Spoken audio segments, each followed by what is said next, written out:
할렐루야. 행복하십니까? 그리스도 안에 우리가 거듭난 하나님의 백성으로 사는 기쁨, 그리스도의 거룩한 신부로 하나님께서 우리에게 예수 그리스도를 통해서 예비하신 정결한 예복을 입고 우리가 성도의 삶을 하루하루 산다는 것이 얼마나 큰 기쁨이요 또 영광인지 모릅니다. 늘 하나님 앞에 귀하게 아름답게 찬란하게 빛나는 모습으로 하나님 앞에 멋진 성도의 걸음을 걷는 우리 성도들 되시기를 주님의 이름으로 축복합니다. 지난 5월 10일 맨하탄에서 어떤 한 재판정에서 선고가 있었습니다. 피고를 최하 4년에서 최고 12년의 감옥형과 19만 8,956달러의 금액 반환 및 2만 4천 달러의 벌금에 처한다. 탕탕탕 하고 선고가 내려졌습니다. 어떤 일이 벌어졌었느냐 하면 가짜 상속녀 사건이라고 하면서 되게 떠들썩하게 2017년 뉴스부터 이렇게 이어졌던 뉴스인데요. 안나 소로킨이라고 하는 여성입니다. 안나 소로킨이라고 하는 여성이 안나 델비라고 자기를 소개를 하면서 맨하탄 뉴욕의 사교계에 등장을 합니다. 특별히 이렇게 패션에 관계되어지는 쪽으로 아마 관계를 많이 맺었었나 봐요. 자기를 2013년부터 2017년까지 자기를 독일의 아주 부유한 억만장자의 상속녀다라고 그렇게 자기를 소개를 하면서 사람들과 이렇게 관계를 맺어가는 거죠. 무슨 브런치 모임에도 가고 패션쇼에도 가고 또 뭐 어떤 뭐 뉴욕의 뭐 패션 그 잡지들 있잖아요. 그런 잡지 에디터들 이렇게 만나가지고 뭐 식사 대접도 하고 여행도 같이 가고 네일도 하러 다니고 뭐 마사지도 받으러 다니고 뭐 그러면서 돈을 펑펑펑펑 썼었나 봐요. 사람들이 다 깜빡 속았대요. 왜냐하면 맨하탄에 좋은 호텔에 막 한 달씩 막 이렇게 막 묵는 거예요. 하루 저녁 몇백 불씩 하는 그런 호텔을 한 달로 끊어놓고 막 이렇게 있고 돈도 막 쓰고 그러니까 사람들이 깜빡 속아 넘어간 거죠. 그러면서 자기가 현대 미술에 이렇게 특화된 멤버십을 이렇게 가진 사람들만 와서 이렇게 아트 작품을 살 수 있는 그런 미술관을 뉴욕에다 이렇게 하려고 합니다라고 하면서 자기 자신을 소개하고 이렇게 관계를 많은 사람들과 맺었대요. 근데 결국 거짓말로 드러났죠. 은행에도 그런 미술관을 하겠다고 이렇게 막 대출 신청을 했는데 보니까 다 가짜 서류였고요. 이 사람의 모든 행적이 다 거짓말이었다. 그런데 사람들에게 물어봤어요. 왜 이 사람에 대해서 그 사람이 어떤 학교 출신인지 어떤 사람인지 배경에 대해서 전혀 확인도 해보지 않고 이렇게 관계를 맺었습니까? 그리고 어떤 경우는 그랬대요. 막 자기가 여행을 가는데 혼자 가기 심심하니까 같이 가자고 내가 비행기 호텔 뭐 이렇게 다 해주겠다 그러고 데리고 간대요. 뭐 모로코 뭐 이런 데로 막 여행을 가서 그리고 계산을 해야 되는데 계산하려고 하니까 내 카드가 지금 오늘 안 되는데 카드 좀 빌려달라 그래서 카드 빌려가지고 그걸로 막 계산하고 그런데 뭐 다 빌려줬대요. 그냥 정말 의심도 없이 다 빌려주고 뭐 가서 내가 갚을 때니까 하면 다 빌려줬대요. 왜 그렇게 속았습니까? 라고 얘기를 하니까 사람들이 하는 얘기가 아니 그렇게 멀쩡하게 차려입고 돈을 그렇게 쓰는데 내가 어떻게 안 속겠냐고 얘기를 하는 거예요. 명품으로 화려하게 치장하는 걸 되게 좋아했었나 봐요. 그래서 재판 중에 이렇게 재판을 받으러 가야 되잖아요. 심지어 그렇게 잡혔음에도 불구하고 유명 디자이너들 옷을 갖고 오라고 그 옷을 이렇게 잘 이렇게 해주는 사람들 있잖아요. 코디들 이렇게 고용해서 자기에게 이런 옷 갖고 오라 그래서 막 논란이 일기까지 했었다라는 거예요. 뭐 이렇게 제가 이렇게 찾아본 걸 막 그냥 읽어드리겠습니다. 전 뭔지는 모르겠는데요. 큼지막하게 얼굴을 가려주는 셀린 선글라스.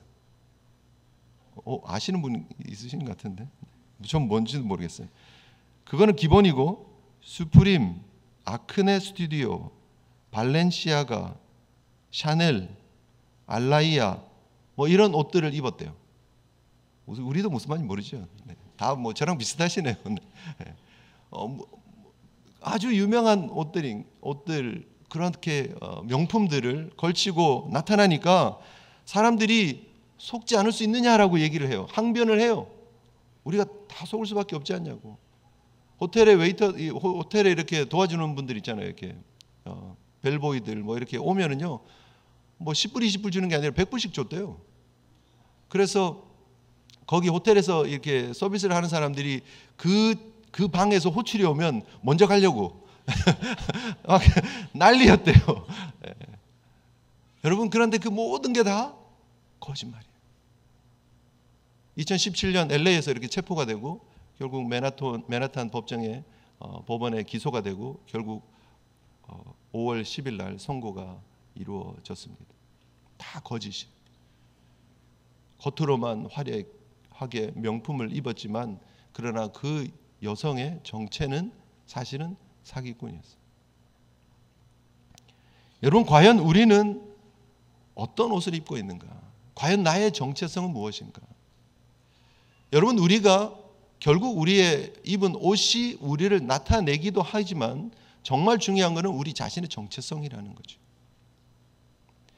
이렇게 정말 자신을 속였던 안나 소로킨처럼 사람들을 속이면서 인스타그램에다가 막 자기 사진들 올리고 수많은 팔로워들이 따르고 막 좋아요를 누르고 하는 그 모습들이 자기를 잠깐 만족시킬 수는 있었지만 그러나 그 자신의 정체를 끝까지 속일 수는 없었다는 거죠.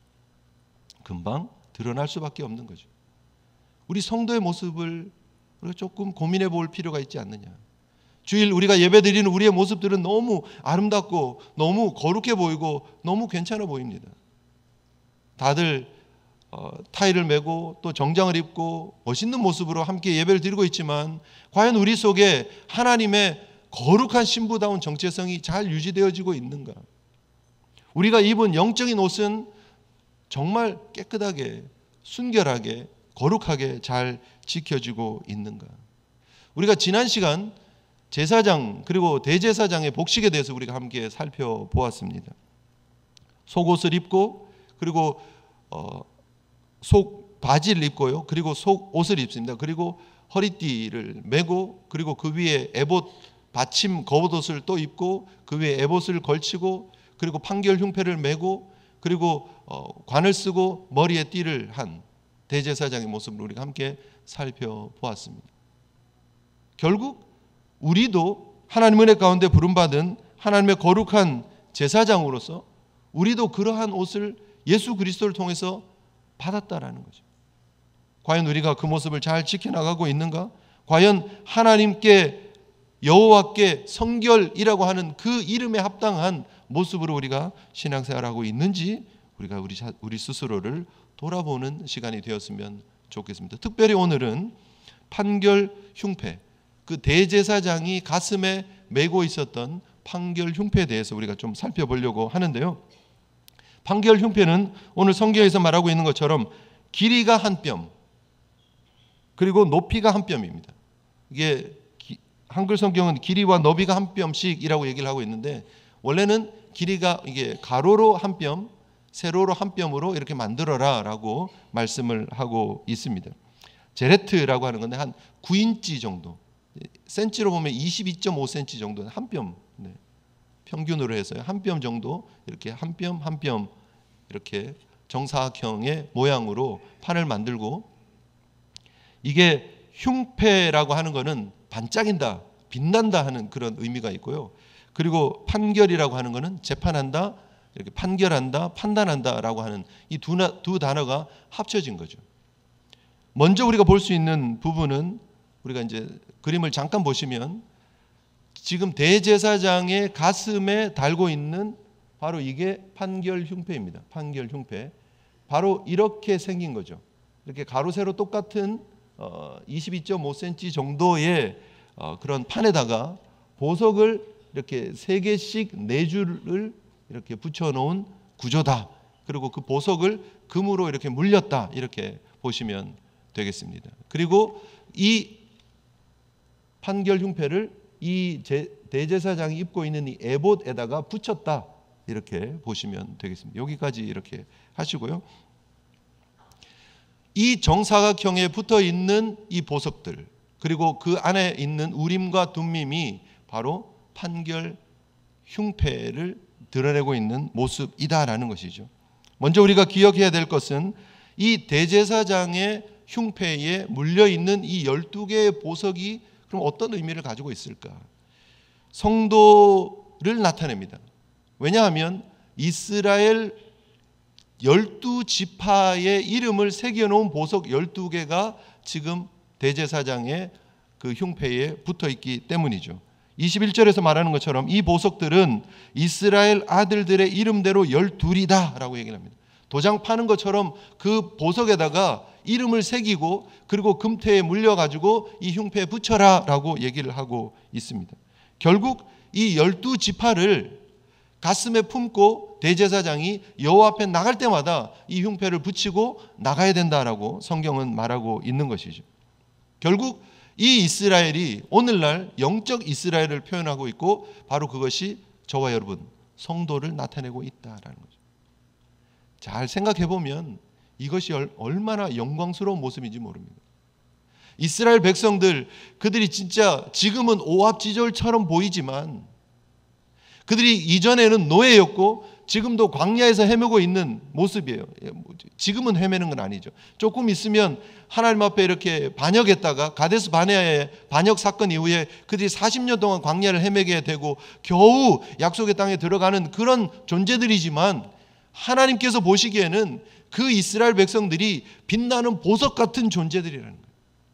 그리고 대제사장 아론의 가슴에 흉패에 붙여놓은 소중한 가치 있는 존재다라는 사실을 보여주고 있다라는 것이죠. 우리도 마찬가지죠.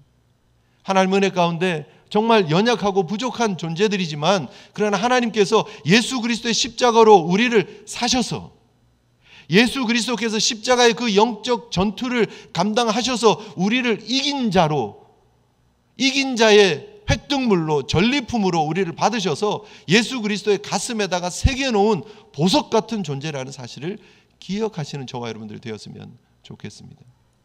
나는 누구인가? 성도는 과연 어떤 존재인가에 대한 고민들이 항상 있지 않습니까? 교회를 우리가 다니면서 오늘 여러분들에게 드리는 분명한 정체성은 성도는 빛나는 보석 같은 존재라는 거예요. 믿으십니까? 세상이 뭐라 그러든지 간에 우리가 뭐 큰 셀린 선글라스 이런 건 안 끼고 다녀도 하나님 보시기에 우리는 멋진 정말 마스터피스 같은 걸작품 같은 찬란히 빛나는 보석 같은 존재라는 사실 우리가 기억하셔야 된다는 거예요. 우리의 영원한 대제사장, 그러므로 우리에게 큰 대제사장이 있으니 승천하신 자 곧 하나님의 아들 예수다라고 히브리서 4장 14절에 분명히 말하고 있습니다.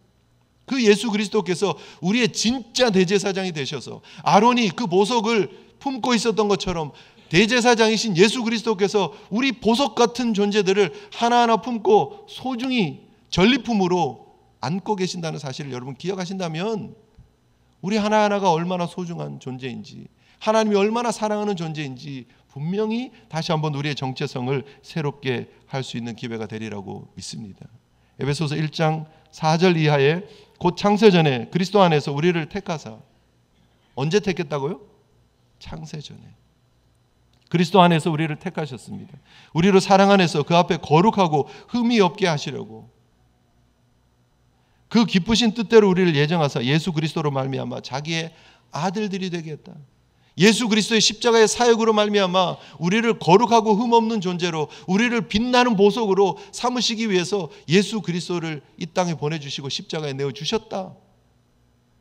이것이 창세 전부터 계획되어진 하나님의 계획이었다. 놀랍지 않습니까? 얼마나 우리가 소중한 존재인데요.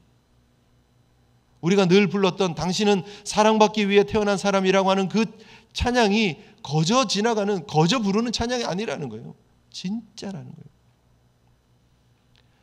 참 소중한 우리 자신을 새롭게 발견할 수 있는 이 아침에 정말 우리가 그 보석인데 너무 감사한 것은 주님의 품에 붙어있는 보석이다. 소중한 보석이다. 주님이 십자가로 완성하신 보석이다라는 사실을 여러분 기억하시고 내가 너를 구속하였고 내가 너를 지명해 불렀다고 야곱을 향해서 말씀하신 그 말씀이 바로 우리를 향해 하신 말씀이구나. 하나님께서 우리를 지명해 주시고 우리를 부르셨다라는 거예요. 십자가의 은혜로. 그 감사와 감격 가운데 당당하고 멋지게 살아가시는 저와 여러분 되시기를 주님의 이름으로 축복합니다. 매일매일 눈 뜰 때마다, 여러분 직장에 출근하실 때마다, 학교에 가실 때마다 당당하십시오. 어깨 펴시고 밝게 활짝 웃으시고 세상을 향해서 하나님의 백성의 정체성을, 그 아이덴티티를 드러내면서 멋진 성도의 걸음을 걸어가시는 저와 여러분들 되시기를 주님의 이름으로 축복합니다. 아멘이시죠? 네, 폐잔병처럼 상처받은 사람처럼 살지 마시고 승리자처럼 주의 사랑받는 사람들처럼 살아가시는 저와 여러분들 되시기를 주님의 이름으로 축복합니다. 그래서 우리가 기억해야 될 것이 뭐냐? 그 빛나는 보석이 주님께 붙어 있을 때 가장 아름답다는 거예요. 오늘 이 판결 흉패는요, 따로 그 의미를 가지고 분명히 있습니다. 그런데 그 판결 흉패는 항상 대제사장인 아론의 가슴 에봇에 붙어 있어야 된다라고 얘기를 하고 있습니다. 단단히 고정해야 된다. 28절에 보면 에봇 띠 위에 붙여 떨어지지 않게 해라, 그렇게 말하고 있습니다. 떨어지면 안 돼요. 여러분, 우리가 보석 같은 존재인데 예수 그리스도에게 붙어 있어야, 대제사장이신 그분께 붙어 있어야 우리가 빛나는 존재가 되고 소중한 존재가 된다는 거예요. 떨어져 있으면 안 된다. 나는 과연 어디에 있는가? 임마누엘 예수 그리스도의 품 안에 확실히 거하십니까, 여러분? 내가 늘 예수 그리스도와 연합한 모습을 유지하고 있습니까? 성도의 가장 큰 축복은 하나님이 우리를 구원해 주셨고 하나님이 우리와 함께하고 계신다는 거예요. 그 연합의 축복. 매일매일 우리가 살면서 잊지 않아야 되는 것은 그 하나님이 나와 함께하고 계신다. 예수 그리스도께서 나와 함께하고 계신다. 성령님께서 내주하고 계신다라는 그 확신 가운데 걸어가야 된다는 거예요. 빛나는 보석이긴 한데 떨어져 있고 세상에 있고 길 잃고 있으면 안 된다는 거예요. 이 보석들이 제일 아름답게 빛나는 자리는 주님과 연합된 자리, 에봇에 붙어있는 자리라는 사실 여러분 기억하시고 늘 주님께 붙어있는 일에 진력하시는, 주님께 붙어있는 기쁨을 누리시는 귀한 성도들 되시기를 주님 이름으로 축복합니다. 그래서 여러분, 우리가 포도나무에 붙어있는 가지다라고 요한복음 15장은 설명을 하고 있죠. 그 가지가 포도나무에 붙어 있어야 과실을 맺을 수 있는 거예요. 열매를 맺을 수 있는 거예요. 영양을 공급받을 수 있는 거예요. 떨어져 있으면 안 돼요. 가장 빛나는 성도의 자리는 주님 품이다 라는 사실 여러분 기억하시고, 그래서 안타까운 게 뭐냐면 가난한 성도들이에요. 하나님께서 분명히 소중히 여기셔서 예수 그리스도의 보혈로, 예수 그리스도의 십자가로 구원해 주셔서 내 것이라고 불렀는데 주님의 품에 거하는 게 아니고요, 교회의 품에 거하는 것이 아니고 혼자 뚝뚝 떨어져 있는 거예요. 안타깝지 않아요? 함께 모이게 더 힘쓰고 은혜의 자리를 사모하는 그런, 정말 지금도 하나님의 은혜 가운데 나오지 못하고 흩어져 있는 수많은 사람들을 주님께로 인도하실 수 있는 그 빛나는 보석이 제자리를 찾는데 여러분 귀한 일조하시는 우리 귀한 전도자들, 또 사명자들 또한 되시기를 주님의 이름으로 축복합니다. 동시에 우리가 생각해 볼 게 있어요. 그 보석이 너무너무나 소중하잖아요. 그리고 주님의 품에 붙어 있잖아요. 그런데 여러분들이 중요한 보석이라 그랬어요. 그렇죠? 근데 오늘 12보석이 나오고 있습니다. 홍보석, 황옥, 녹주옥, 석류석, 남보석, 홍만호, 호박 뭐 등등 나와요. 12개. 뭔지 아시는 분? 저도 잘 몰라요. 네. 잘 모르겠어요. 그런데 다 소중하다는 거예요. 홍보석은 뭐 사파이어라고 그렇게 번역을 합니다. 호박은 뭔지 아시죠? 네. 네. 호박 이렇게 막 비치같이 생긴, 그러니까 옛날에 호박으로 한복에 막 이렇게 만들기도, 뭐죠? 이게 단추도 만들고 막 그랬잖아요. 사파이어에 비하면 호박은 싸죠? 네. 근데 성경이 지금 보석의 가치를 이야기를 하고 있는가요? 이건 더 비싸고 이건 더 싼 거다. 그래서 첫 줄에 들어가면 좋고 두 번째 줄에 들어가면 조금 아니고, 그런 얘기를 하고 있는 게 아니죠. 다 소중한 보석이라는 거예요. 다 빛나는 가치를 가지고 있는 하나님 보시기에 소중한 이스라엘의 집하고 그것을 대제사장의 가슴에 품고 붙이고 싶은 마음이 있으시다라는 거예요. 자, 여러분들은 사파이어 같이 소중한 존재입니다. 아멘이십니까? 네. 우리 옆에 있는 성도들도 소중한 보석들입니다. 하나님이 우리 성도들 바라보는 눈으로 여러분들이 우리 성도들을, 우리 형제 자매들을 바라볼 책임이 있다는 거예요. 나는 사파이어라고 생각하고 다른 성도는 이라고 생각하면 그 호박은 아닙니다. 네. 이라고 생각하면 되나요, 안 되나요? 안 된다는 거예요. 가치를 비교하지 마십시오. 하나님께 다 소중한 보석들이에요.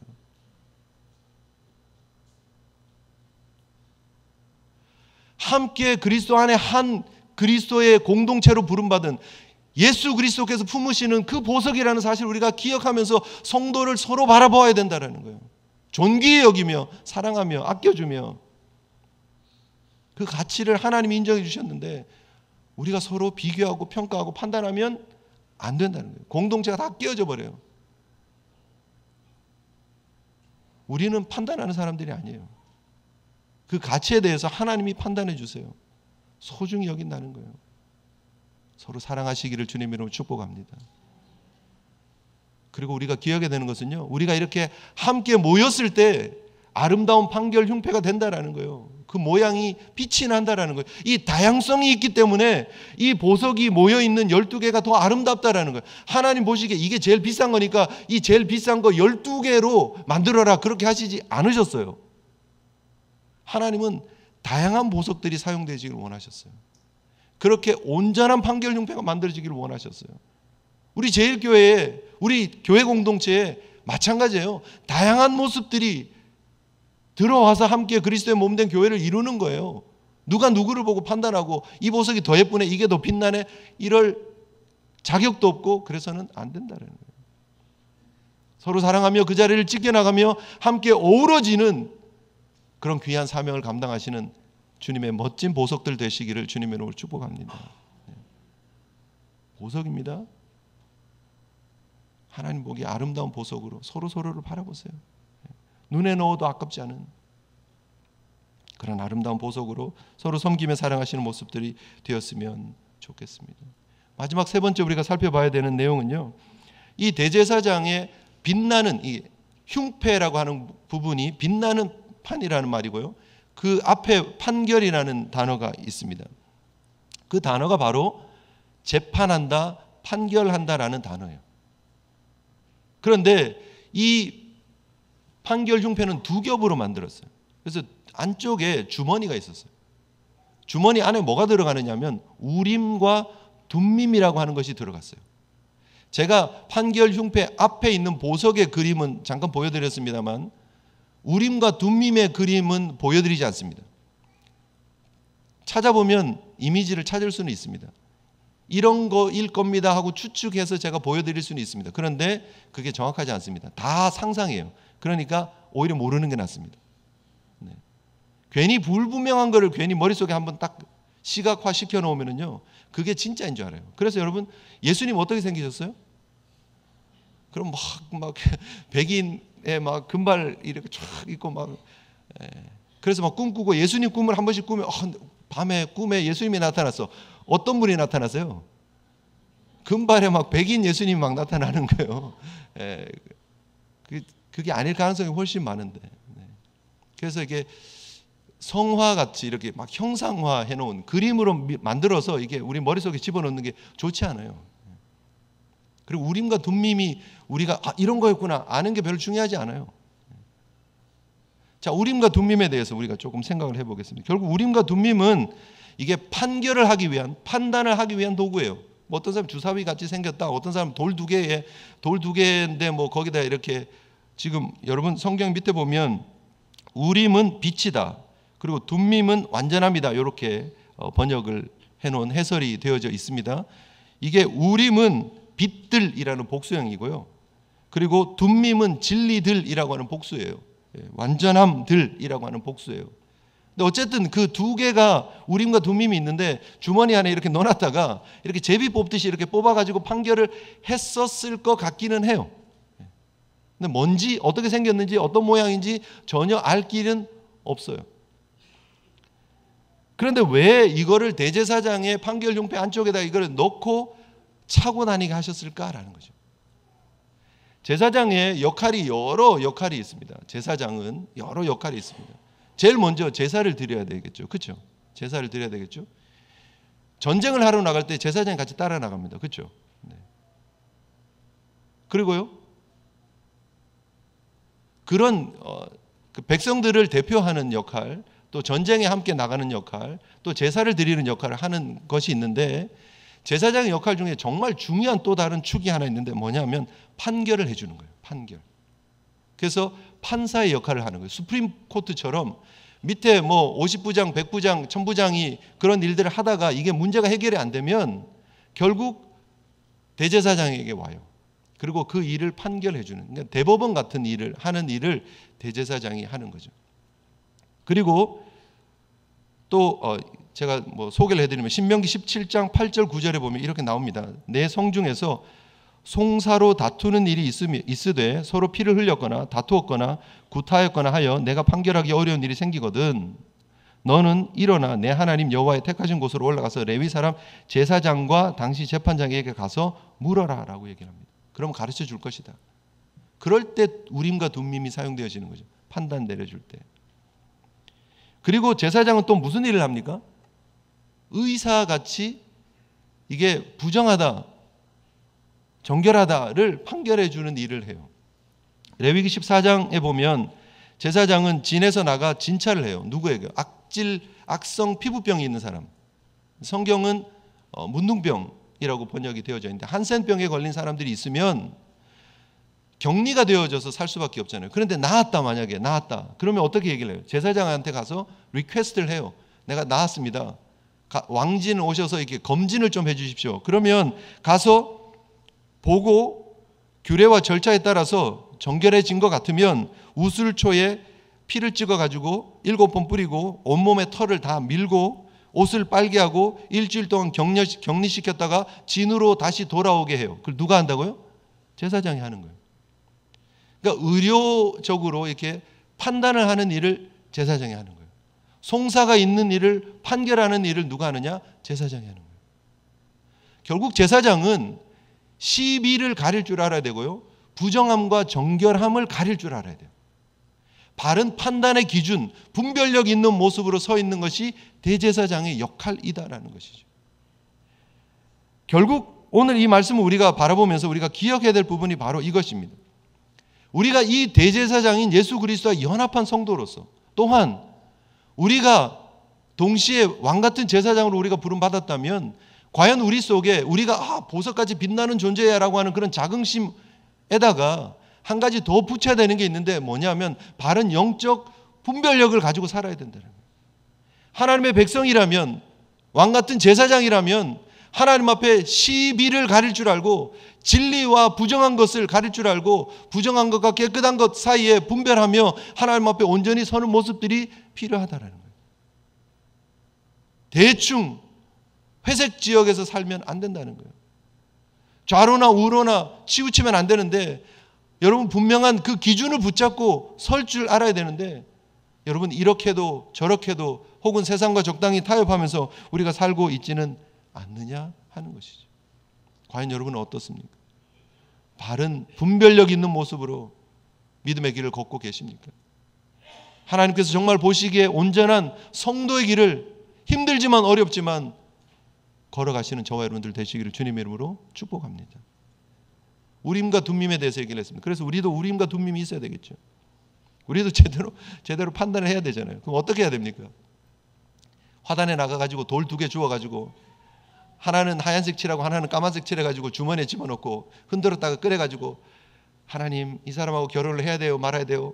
딱 꺼냈는데 하얀색 결혼해도 되는구나 하고 막 프로포즈하고 하나님 이 직장에 가야 돼요 말아야 돼요 하고 이렇게 우림과 둠밈 만들어 놓고 꺼내가지고 그렇게 판단하면 안 되잖아요. 우림과 둠밈이 우리에게 오늘날 무엇일까요? 성도에게 분명히 분별력이 있어야 된다고 말씀드렸습니다. 우리가 우리의 우림과 둠밈이 있어야 된다고 말씀드렸습니다. 뭐냐는 거예요. 하나님의 말씀인 줄 믿습니다. 그 말씀 붙잡고 사는 거예요.